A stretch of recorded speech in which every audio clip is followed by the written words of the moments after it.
Bom dia, pessoal. A gente comenta sobre esse baita livro aqui, que é o Homeros, do Derek Walcott. Aqui, lembrando desde o início do vídeo, se você gosta aqui do meu trabalho, pra se chamar assim, enfim, os meus vídeos, se você gosta dos meus vídeos, eu gostaria de pedir que vocês deixassem o like, se inscrevessem, ativassem o sininho. Ajuda bastante o canal. E é isso, vamos pro vídeo então. Esse aqui foi um dos primeiros livros que eu terminei esse ano. Acho que eu li ele foi em abril. E acho que foi o primeiro livro, inclusive, que eu terminei em abril, que eu tinha começado ele em março, e daí fiquei em março inteiro lendo ele e terminei em abril. Não é muito longo, aqui ele tem 440 páginas, mais ou menos. E eu tenho costume, assim, de ler algumas epopeias poéticas, todos os anos, pelo menos eu tento. No ano passado eu li três, né? Eu li a Divina Comédia, reli no caso a Divina Comédia, li o Paraíso Perdido e também li o Dom Juan do Lord Byron. Então tem mais uma epopeia aqui para a lista, bem diferente, né? Até porque não só a escrita, a ambientação, mas principalmente a ambientação, né? Nós vamos falar aqui de Derek Walcott, que é um autor de Santa Lucia. Provavelmente você não deve nem fazer ideia de onde fica esse país. Bem, Santa Lucia é uma ilha, um país insular ali que fica ali na América Central, no Caribe. E ele é um país bastante peculiar, porque ele foi basicamente um grande ponto de pirataria ali durante as navegações. E principalmente ele foi conhecido como seu codinome de Helena ali das Antilhas, porque ele foi um país que passou na mão de muitos outros países sob seu domínio. Acho que foi Inglaterra, no caso do Império Britânico, a França, e foi uma. Também tem cultura afro, a própria cultura local do Caribe, tem desenvolvendo a Irlanda aqui, que já me atrai um pouco. Mas enfim, A Santa Lucia é basicamente um caldeirão cultural gigantesco, não, né? A ilha é essencialmente bastante pequena, na verdade, acho que a população também é bem pequena, mas ainda assim a cultura local é bastante fascinante e isso aqui vai ser explorado muito bem pelo autor nesse livro. Pois bem, esse caldeirão cultural já se reflete na própria identidade do autor, Derek Walcott, porque a família dele tem raízes britânicas, mais especificamente inglesas, irlandesas, holandesas, africanas e provavelmente francesa também, porque ali foi também um grande ponto de miscigenação, porque deu aquele negócio falei, né, da pirataria, dos corsários, e era um ponto estratégico, também não só de Santa Lucia, mas esse livro vai falar de todas as ilhas ali nas redondezas das Índias Ocidentais, que também foram exploradas durante esse período. Bem, os pais dele eram artistas, ambos, né? A mãe, no caso o pai, era artista visual, ele começou nas artes como pintor e desenhista, e a mãe era professora, então ele assim já tinha tudo para ir para a área das letras, mas ele acabou se tornando mais do que isso, se tornou um grande poeta. Basicamente todo, além de poeta, ele também era ensaísta, dramaturgo, principalmente porque o irmão dele também era dramaturgo. Então ele já tinha bastante influência familiar para ir para esse ramo. E hoje em dia ele é basicamente o artista, o escritor nacional de Santa Lucia. Acabou se tornando bastante conhecido nos seus trabalhos, tanto que foi laureado com o Prêmio Nobel por causa deste livro aqui. E é de 1993, se eu bem me lembro, e acabou imortalizando seu nome na literatura moderna. Bem, eu diria que a poética desse livro é muito parecida com a do T.S. Eliot, tanto no sentido da alegoria, ele é bastante. O texto todo, por mais que ele tenha uma base de certa forma fixa, ele é extremamente alucinante, ou pelo menos ele, na mesma medida que ele também é muito descritivo, ele é bastante parabólico, ele é bastante metafórico. posso dizer assim. Queria ressaltar também logo de início que a tradução deste livro, essa edição da Companhia das Letras, eu adoro esse selo da Companhia das Letras de poesia, que é especificamente de poesia, né?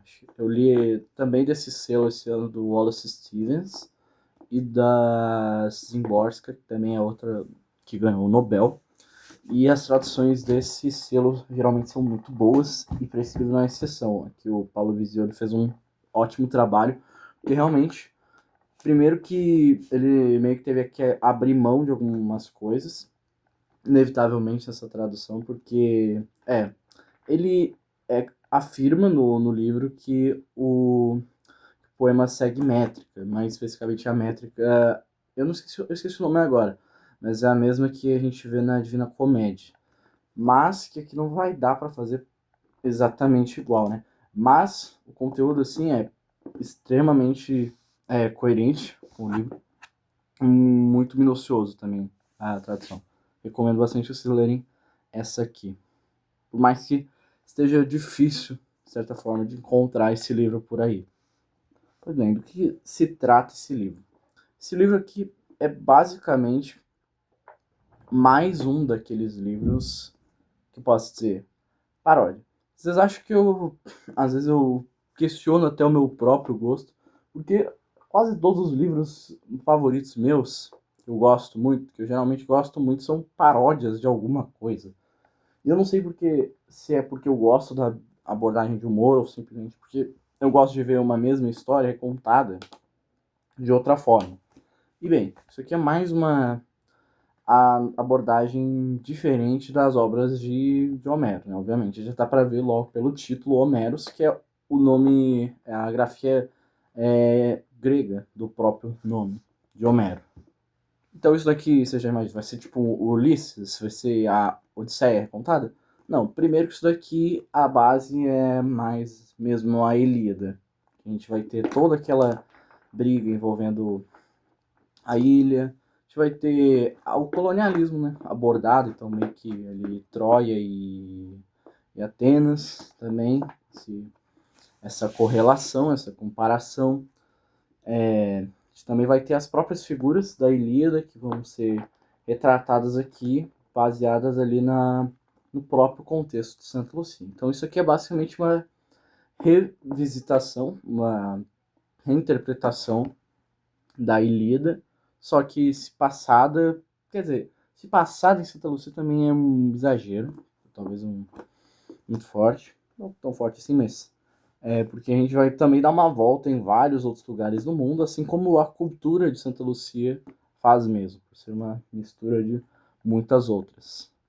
Vou ressaltar de primeira também, abordando o mesmo assunto da tradução que eu tinha dito, esse livro aqui vai pegar muito no aspecto nacional de Santa Lúcia. Desde os pontos da história da ilha, a gente tem muitos pontos de vista diferentes e muitas referências bastante específicas, como também vai pegar principalmente na paisagem. A gente vai ver assim, descrições fabulosas, assim, fabulosas até, diria eufemismo, assim, espetaculares dessa ilha, desse lugar paradisíaco. E o vocabulário do Walcott, por muitas vezes, vai ser até quase clínico, talvez botânico, biológico. A gente vai encarar muito a fauna, a flora e o ambiente em si. Eu gosto bastante de livros, tanto em prosa quanto em poesia, que façam esse trabalho. Não à toa, a frase mais reconhecida deste livro, por mais que ele já não seja tão conhecido assim, mas enfim, é dito por um personagem que é: aprecie a nossa bela ilha pela simplicidade do verde. Eu acho que você vai ver muitas e muitas e muitas flores, plantas, algas, todo tipo de coisa e a natureza desse lugar. Pois bem, basicamente um pouquinho, panorama um pouquinho mais bem porco assim da história. O livro é dividido em 7 livros. A gente tem vários pontos de vista diferentes.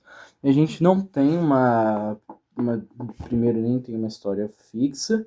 e não temos um protagonista, já que a gente está sempre trocando ou alternando de pontos de vista diferentes, que também vai lembrar ali o poema épico da Ilíada mesmo, e os seus personagens, né? Porque nós vamos ter as versões deste livro de Heitor e Aquiles, que aqui nesse livro vão ser pescadores afrodescendentes ali na ilha. Nós vamos ter a própria Helena de Troia, que também muitas vezes vai ter tanto o corpo físico, quanto vai remeter ao seu estado natural, ou pelo menos a sua associação à ilha em si, o seu apelido da ilha. Então, muitas vezes você vai ouvir descrições da Helena que não batem com a pessoa e sim com a ilha em si.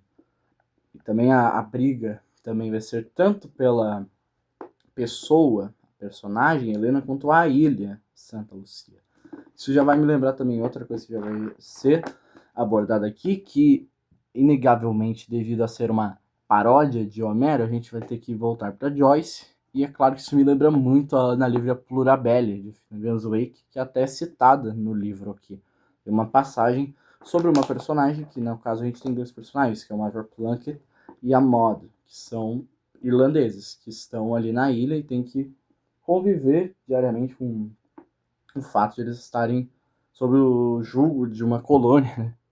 Por conta deles, do Major Plunkett ter deixado ali seus dias de glória, de batalhas e nacionalismo. Mas, enfim, a Maud também vai ser lembrada como Ana Lívia Plurabelle. Não lembro de ter uma citação específica de Ulisses, mas em si a gente também tem muito uma apelação para Ulisses, porque a gente vai ter não só Santa Lucia, mas um ambiente ainda mais específico vai ser a capital de Santa Lucia, que é Castries, que também era a casa de Derek Walcott, e vai ser tão específico aqui sim que vai ser uma abordagem também bem Ulisses, né? A gente vai ter descrições muito específicas de ruas, de locais específicos, de lagos, montanhas, essas coisas. Toda a ambientação da não só especificamente de Santa Lucia, mas da capital em si. Tem também alguns personagens que eu gosto muito. A gente tem uma abordagem muito interessante que o Derek Walcott faz nesse livro, que é outro personagem, que ele é mais ausente, só que ele é essencial pro livro, que é os Sete Mares, que inclusive o livro tem sete volumes, sete partes, dividido em sete partes, nós temos os Sete Mares, que aparece repetidamente nessas sete partes. Que, curiosamente, a gente tem uns saltos entre locais que refletem também mares diferentes. A gente tem essa associação, mas também porque os próprios Sete Mares não só é uma encarnação de Homero, que tem como o próprio autor da história, e também do próprio Derek Walcott, porque a gente vai ter momentos que nós vamos identificar como os Sete Mares falando, só que a gente tem ali associações autobiográficas do Derek Walcott falando. Ele também é um pescador, mas ele é mais um marinheiro também, né? Cego. Isso também remete a vários poetas, né? Porque o que a gente mais tem aí é histórico de poetas ficando cegos, John Milton, Ezra Pound, esse pessoal aí que vai ficando cego enquanto escreve. O próprio James Joyce também. James Joyce vai ser referenciado explicitamente aqui também, nas partes envolvendo o Plunkett e a Maud, tanto para literalmente associando ao Joyce, mas também a própria mescla de culturas da ilha.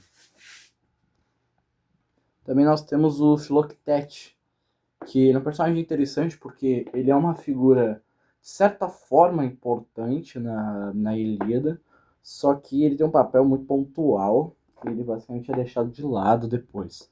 Mas aqui ele é um personagem bastante recorrente, ele vai aparecer quase todo nesse início aqui, e mais ali pro meio e pro final, mais pro final do livro, ele vai aparecer.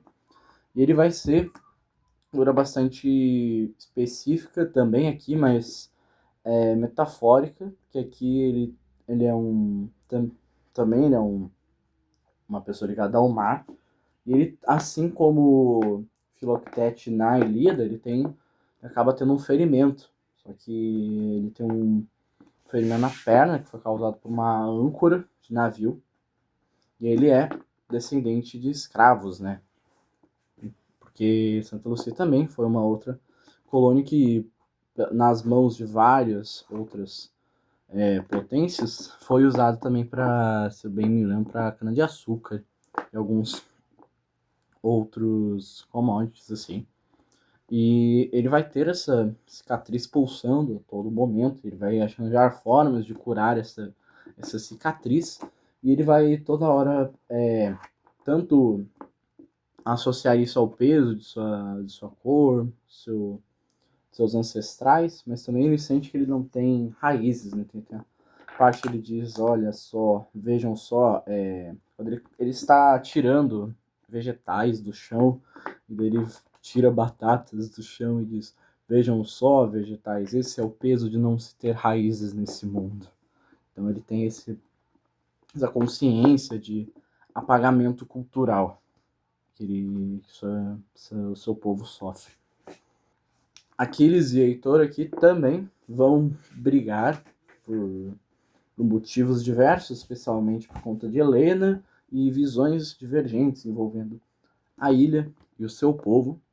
E também, assim como no poema homérico, Heitor, em dado momento, vai acabar morrendo de uma forma bastante trágica, se dá para dizer assim também. O Heitor aqui, ele basicamente tenta se adaptar ali aos tempos modernos, ele tenta ser ali o homem moderno, tenta se encaixar na sociedade, mas ele também é constantemente rejeitado, por mais que ele consiga também o amor da Helena, que é uma figura que, por mais que a gente tenha toda a abordagem humana, ela é quase uma figura onipresente e, não diria onisciente, mas é uma figura que se adapta.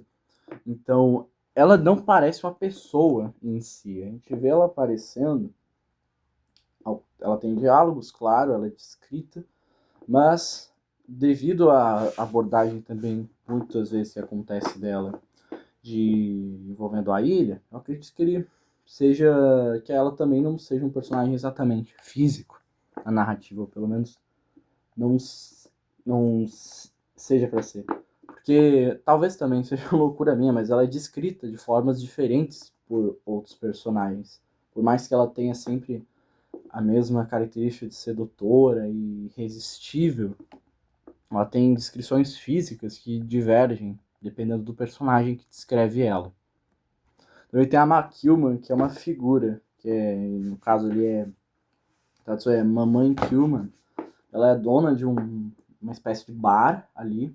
Eu esqueci o nome agora, mas um nome bem engraçado, inclusive. Ela é aquela... É a mãe que faz as kombuchas pros filhos, faz os feitiços. É o café sem dor, inclusive. Muito irônico também, porque é o local que o Philoctete mais frequenta, né? E ele tá toda hora pedindo pra McKillman conseguir fazer algum feitiço que cure a dor dele. E no final isso acontece, né? Só que, inclusive, também tem uma coisa muito estranha que acontece nessa parte. A McKillman, ela é feiticeira, conhece as origens da ilha, ela que conta as lendas envolvendo o folclore local. Tem umas partes que ou é a McKillman ou o Sete Mares que contam. Então eles também são personagens que parecem estar fora da narrativa física e parecem ser bem mais oníricos ou espirituais do que os outros personagens. Eles também conversam, eles fazem a McKillman e o Sete Mares, eles conversam quase de fora, eles conversam os dois em alguns momentos. Eles estão presentes juntos, só que eles só conversam quando não estão com os personagens juntos. Então também gera essa percepção de que eles são observadores, assim, ou pelo menos também estão fora do fluxo normal da escrita. Mas a McKillman, ela vai também fazer esse panorama para o Philoctete. Ela vai conseguir ervas sagradas e rituais da ilha e no final ela vai curar os ferimentos do Philoctete. Só que depois disso, interessante que o Philoctete ele não aparece mais na narrativa depois disso. Então pode associar isso talvez à libertação, talvez à viagem, como também muitas vezes abordado, e também à morte. Porque, bem, quase todos os personagens da Ilíada no fim morrem, né? Praticamente só sobra o Odisseu e sua tripulação, né? Tanto pelo lado de Atenas quanto de Troia, né? Então acaba que a gente pode ter tanto uma visão mais bonita quanto pessimista de alguns acontecimentos desse livro. O Aquiles também é um personagem muito interessante, porque ele também é aquela figura divina que aparece, aquele cara que pode ser contado para tudo e é o trunfo do local, mas ele também sofre preconceito. Ele é divergente em aspectos de carisma e política também. Tem um certo apelo político nesse livro. Também muitas abordagens diferentes de acontecimentos históricos. Mas o Aquiles também tem um momento que ele alucina depois de fugir da Helena, né? Que tem até uns momentos que a Helena tenta o Aquiles, tenta o Heitor, ele vai para um, volta para outro. Bem mitologia grega também mesmo. Mas Aquiles ele acaba sonhando com os seus ancestrais, seu pai, que ele veio ali da África, e ele também vai reencenar alguns rituais de sua cultura em meio àquele local. Uma coisa interessante também que eu parei para pensar é que a gente tem Aquiles aqui nesse livro, só que não temos nenhuma menção ao Patroclo, né? Que é um personagem extremamente essencial para o desenvolvimento do Aquiles na Ilíada. Então, bem, não sei se isso foi... Talvez eu tenha passado despercebido com outro personagem, ou talvez tenha sido uma escolha do próprio Derek Walcott de não representar o Patroclo aqui. Talvez jogar ele tanto pro lado da Helena talvez também tenha sido mesmo uma escolha estética do autor. As cenas do livro são bastante vagas.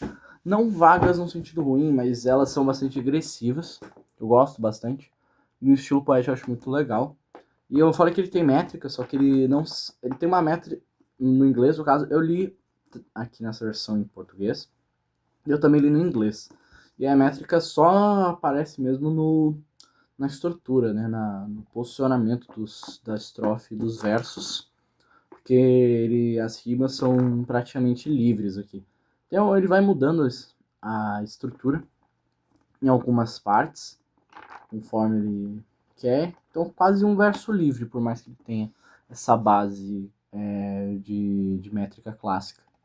Derek Walcott também é conhecido por ter um grande domínio da língua inglesa. Ele adorava estudos sobre a língua inglesa e ele lecionava também tanto poesia quanto inglês.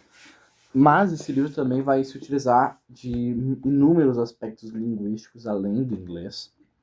Ele vai ter trechos em francês, mas especificamente no dialeto patois, que ele é tanto em Santa Lúcia como ilhas ao redor ali das Índias Ocidentais que falam esse patois. A gente tem partes, imagino que também tem outros dialetos, também aborda Holanda, também tem o dialeto irlandês aqui, formas diferentes de se abordar o inglês, a mesma língua, então, e o próprio francês formal em si aqui também tem.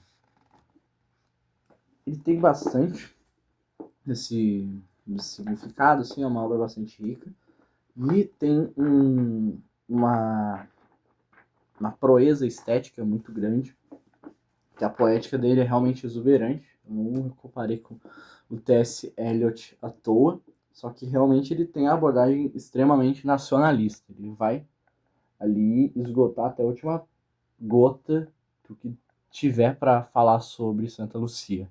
Eu acho isso muito legal.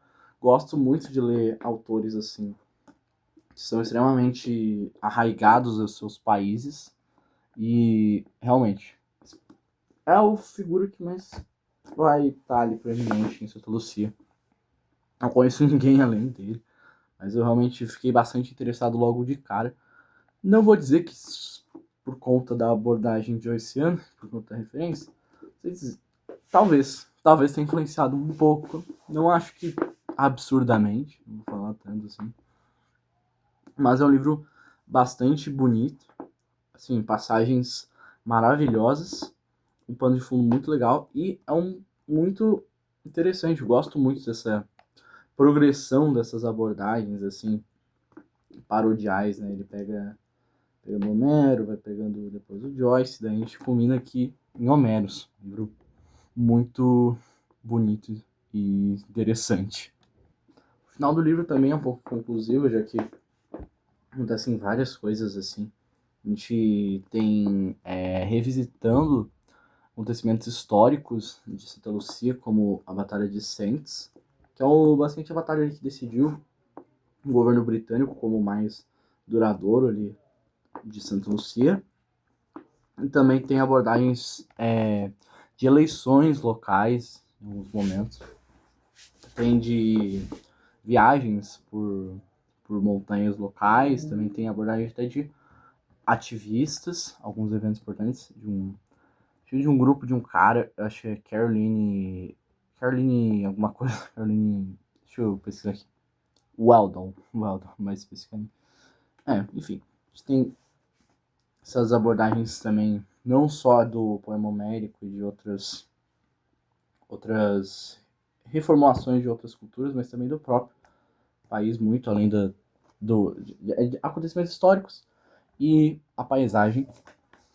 E bem, como eu disse, acontece as mesmas coisas como na Ilíada, da morte de Heitor, que desenrola ali com Maud Plunkett, ali entendendo melhor a cultura dessa colônia que eles agora vivem.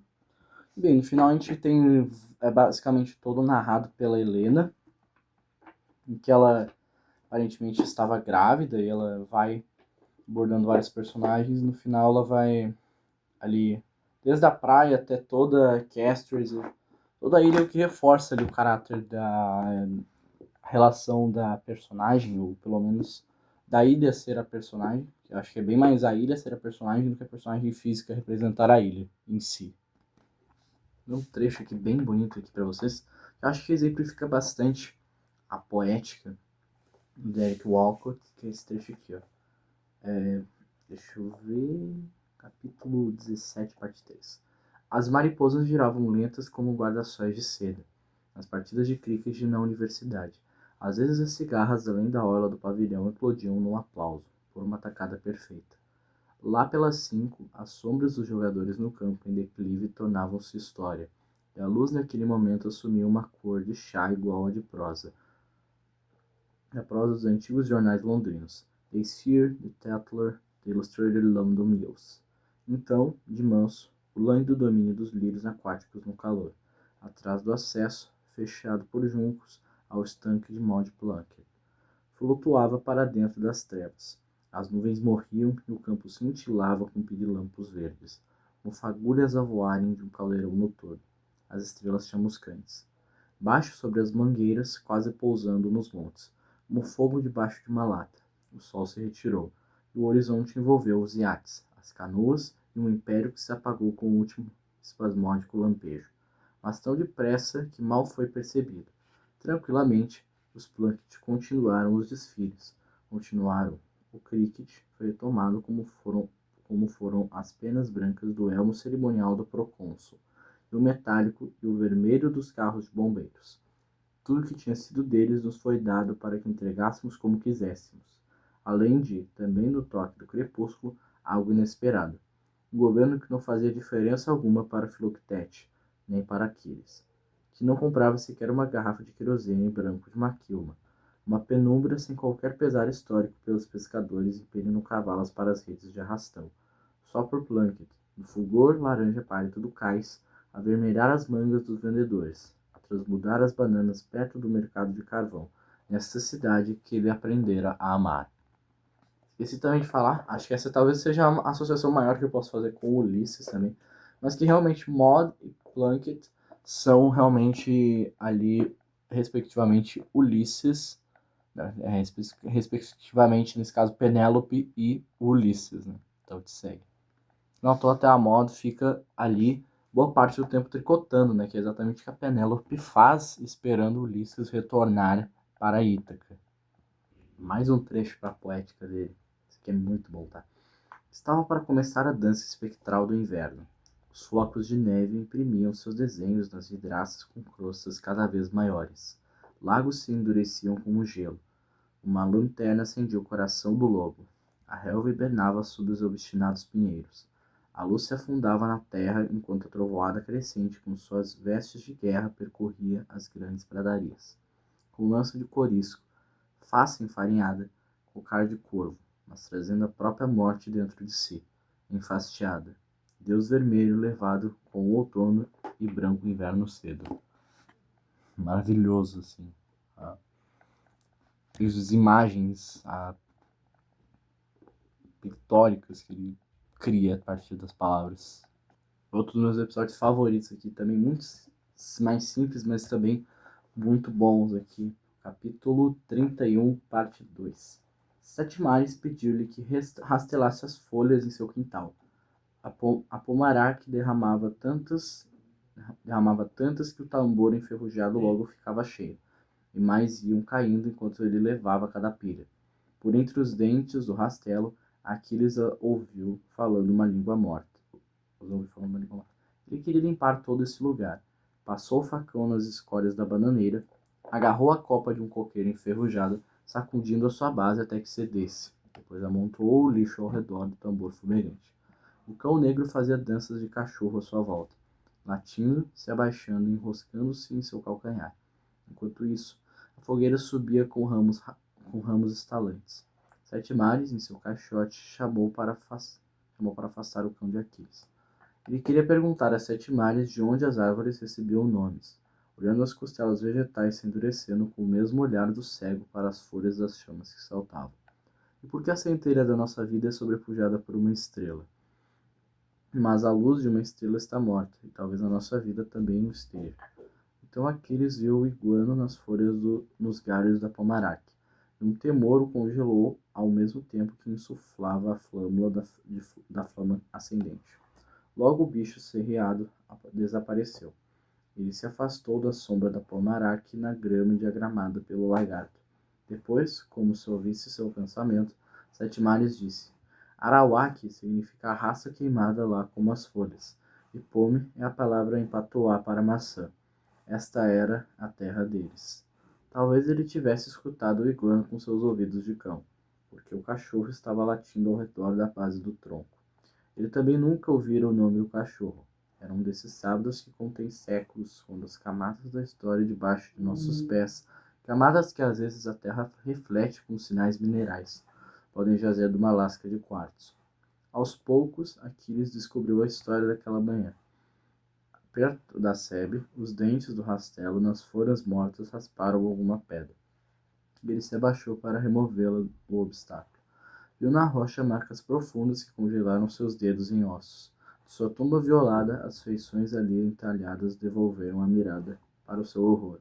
Um rosto que crianças desenham, círculos vazios por olhos, uma reta vertical como nariz, um talho como boca, mas de expressão mais furiosa enquanto a palma de Aquiles espanava séculos de repouso. 1000 arqueólogos puseram-se a gritar, quando Aquiles agarrou o totem e o atirou longe por sobre a sebe de oleandros. Ficou na grama alta sonhando sobre uma das faces, mas esse ato de temor multiplicou as lanças sobre o seu escalpo. Almas de rostos pétreos espiavam com olhos de lagarto através da pomaraque. Depois davam as costas à fogueira. Imediatamente, como toupeiras ou grilos toupeiras na sombra da história, os artefatos se intocaram mais fundo em seus buracos. A parte que ele fala, vocês ouviram, deve ter ouvido ali muito nessa parte assim de explicações da fauna e da flora ali de Santa Lúcia, mas ele tem as árvores, em vários momentos as árvores vão ser abordadas. E o iguano ali também é uma figura muito recorrente, porque o iguano é uma figura, o animal em si ele é sagrado ali na ilha, a partir da mitologia local. Ele ter descido dos céus e fundado o mundo, e também o Aquiles, toda vez que ele enxerga ali esse iguano, ele tem uma espécie de surto ou alguma alucinação com o passado dos seus ancestrais. Também tem esse negócio ali dos totens, também das rituais locais também. Vou ler aqui o o final do livro, do poema aqui, a última parte, suas últimas estrofes. Fora de seu elemento, as contorcentes cavalas se debateram, argentes, depois plúmbeas. As escamas vermelhas das caranhas se apagaram como poente. Os leques marinhos de coral, úmido e musguento, que abanavam algas na água entrelaçada. Endureceram-se em rendas ósseas, e os gotejantes tentáculos de um povo torceram as mãos ante o morticínio das facas estripadoras. Aquiles descosturou as entranhas e as atirou na areia para os vira-latas com costelas de palmeira e para as moscas serradoras. Espantadiços como hienas, os cães corriam, depois paravam, enviesando os focinhos para mastigarem sobre as pernas trêmulas, erguendo depois um focinho contra mais devoradores de restos. Um Aquiles triunfante, mãos enluvadas em sangue, dirigiu-se para outras canoas cujos cascos mal suportavam tanto peixe. No arrastão estendido, as cavalas prateadas multiplicavam o ruído de moedas numa bacia. As balanças de cobre, oscilando, se equilibravam com uma lágrima de ferro. Então havia paz. Levaram suas facas curtas, enrolaram as velas de sacos de farinha e depois ajudaram a puxar em Deus com filamos de volta ao seu lugar. Alçando sua quilha com toras, ele sentiu que seus músculos desfaziam seus nós como cordas. As redes fechavam os olhos pendendo de varas de bambu perto do depósito de concreto. No coxo arenoso do cano d'água, o dolorido Aquiles lavou a areia dos calcanhares. Apertou a torneira de metal até sua última gota. Um imenso vazio lilás serenou o mar. Ele cheirou seu nome numa axila. Esfregou escamas secas das mãos. Gostava dos odores do mar em seu corpo. A noite atiçava seu caldeirão a partir do fogo de uma estrela. O Cendor acendeu suas portas na aldeia. Aquiles colocou na lata enferrujada de Héctor a cunha do dourado que guardara para ela. Como uma fatia de cebola crua brilhava cheia uma lua. Quando ele deixou a praia, ainda o mar prosseguiu. Vou encerrar o vídeo lendo uma seção longa aqui, que é uma das minhas favoritas do livro, para vocês. Deixa eu só lembrar aqui. Capítulo 26, parte 2. A ilha afundou com seus cornos. Isso significa que estavam longe, talvez 20 milhas ao largo, sobre as profundezas não demarcadas onde o cadete da marinha observara o aproximar da fragata. Onde âncora alguma tem corda bastante, e sonda alguma, pesos de prumo. Seu frio coração se erguia nos vagalhões ancestrais do oceano, que se alargara ao redor do último ponto, onde os alísios dobravam as amendoeiras como a chama de uma vela. Ele estava de pé quando o Andorião passou repentinamente. O Andorião também é outra figura mais recorrente do livro, o pássaro em si, junto ao casco, tão próximo que pensou ter ouvido um grito do biquinho entreaberto, e ter visto o mundo todo englobado na dor passante de seu olho insônio. O ajudante nunca o via. Ficou olhando quando Aquiles juntou os dois remos num remo e os deitou paralelos na tumba em Deus confilamos. Um marido e mulher, uma avó e avô em solicitude ritual. Depois ficou postado a equilibrar-se com uma faca, firme como uma gomeira arraigada em seu chão. Você está bem? Perguntou ele, falando ao mastro balouçante. E eles fizeram os nobres e lúgubres nomes sob a sombra oscilante em Deus confilamos. Abal varrido de bordo por uma tormenta, Winston James, comumente conhecido como Tujuá Sul ou sempre encharcado, cujo corpo desapareceu. Serão alguns que imiam ao vapor e o rum branco ou absinto. Harold Chastinet, trançador de covos de lagosta, cuja alcunha era Fumir Rouge, isto é, formiga vermelha. Tinha pavor de água, mas uma madrugada lançou ao mar um barco, com a coragem do rum branco, para conquistar seu medo. Alguns pescadores não sabiam nadar. Dr. Henrys não sabia, mas só descobriram isso depois, procurando por seus buzios nas pedras reviradas, quando o encontraram segurando, por alguma razão, uma estrela do mar. Havia outros de que Aquiles ouvira falar, sobretudo através de Filoctete, e, é claro, os ossos anônimos de todos os seus irmãos afogados na travessia, mais o cadete Plunkett. Ficou de pé como um mastro no meio do barco, relembrando-os nas coroas rendilhadas do cântico do mar das Caraíbas. Aquiles olhou para o sol. Estava vertical como uma corda de âncora. Seu aro alisava seu crânio quente como um ferro de passar. chamuscando-lhe o boné como um seu cheio. Nenhuma ação, apenas extase. Ele agora cavalga no vagalhão em seu curso. Deixa os oblíquos remos ociosos nos toletes de madeira. Borrifa a vela ressequida, feita de velhos sacos de farinha presa pelo meio, com água salgada com a cabaça para mantê-la flexível, apoiando no líquido com uma das mãos por sobre a oscilante amurada. Um ritmo de costume, uma mão encharcada de perícia, senão os pontos da costura cortariam as bordas dos sacos, e os laços dos nós apodreceriam com esse calor. Então, enquanto Aquiles borrifa os sacos de farinha, nota-se que secam rapidamente, debaixo de um sol que achata seu crânio como um ferro quente. E cambaleia com a cabeça. A trouxa amarrada se amontoa como um cadáver. Uá, bom dia! Vou atirá-la por cima da borda. Das profundezas de seu batismo ritual, alguma coisa se erguia. Alguma branca memória de um cadete subindo junto do casco. Um corpo branco a rolar, e essas águas vão se encher deles, lonas atadas rolando, não tubarões, mas todos eles corpos embrulhados como a vela. E Aquiles, com seu suor de gelo na estase de sua insolação, ficava olhando, enquanto cada vagalhão os expelia, às dezenas, às centenas, e sua alma enjoou e quis vomitar. Sua mandíbula amoleceu, uma gaivota deu um grito rodopiando para trás, e era a dor tribal que Filoctete não podia afogar no álcool. Não era olvidável, como não eram a bruma marinha ou o estrondo da arrebentação nas praias encrespadas do Senegal ou na costa da Guiné. Ele estendeu o braço em busca da cabaça e a desejou escorrer sobre o crânio fervente. Depois se sentou e tentou acalmar o refluxo da sentina em seu estômago. Pôs-se então pelos nós a força a vela para cima. Enquanto isso, aquele tolo de seu companheiro continuava tranquilamente a ajustar a armadilha para os peixes. O tempo é a métrica, a memória a única trama. Seus ombros são bolotas de ébano. Músculos dorsais podem se avolumar como marsopas saltando. Fora desta linha, as falsas da nossa memória. Seus punhos rijos envolvem a corda musguenta, barbada como um cipó chumbo ou um velho cego, apertados como mandíbulas de tubarão, puxando o peso, depois soltando-o de novo. Enquanto a linha serra os selados calos de suas palmas. As coxas como toras fundeiam contra o rápido sugar do entreceio.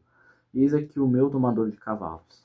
Nossa única herança é aquele rumor elemental do barlavento, rebentações e rebentadas de Ítaca, ou da África. Tudo se unindo à voz do oceano, porque este é o Atlântico agora, este grande traçado do comércio triangular. Aquiles, num relance, viu a sombra do rosto de seu pai na extremidade da corda. Aquiles olhou com piedoso horror a lona atada sem poder desviar a vista, ou soltar seus nós funéreos. Então, pela primeira vez, se perguntou quem era. O Mandorião o seduzia tal como a água rolante o hipnotiza um pescador que fixa o olhar num peixe falso de metal, enquanto os rendados entreceios das vagas se alargam e se fecham. Enfim, acho que esse foi o vídeo. Espero que vocês tenham gostado desse vídeo. Foi um livro que eu gostei bastante. Gosto muito desse estilo de narrativa mais contemplativa. Criativo também, apesar de extremamente referencial. Gosto muito do estilo poético, ainda mais de verso livre. E realmente fiquei deslumbrado com a abordagem de Derek Walcott. Infelizmente, esse é o único livro que eu me lembro que se tem traduzido dele para o português. E já foi difícil encontrar, né? Tem uma edição essa aqui, que é do selo da Companhia das Letras, que eu já falei. Tem uma mais antiga, que foi logo depois que ele ganhou o Prêmio Nobel e que o livro foi traduzido. Mas esse aqui eu acho que melhor tanto pela tradução mais nova e realmente muito cuidadosa que o Paulo Visuali fez, tanto pelo prefácio, que o prefácio vai ajudar bastante você se localizar na leitura. Enfim, espero que vocês tenham gostado. Esse livro aqui para mim foi um 10 de 10, fácil. Talvez ele entre no top 10 de melhores livros do ano. Enfim, espero que vocês tenham gostado. Se gostou, deixa o like, se inscreve, ativa o sininho, mesma coisa que eu falei no início. Gostaram de Derek Walcott? Vamos ver se a gente traz mais autores assim, latinos, assim. Vamos ver se a gente acha mais ali da América Central. Espero que vocês tenham gostado. Enfim, obrigado. Valeu. Acabou o vídeo. Obrigado por assistirem até o final. Tchau.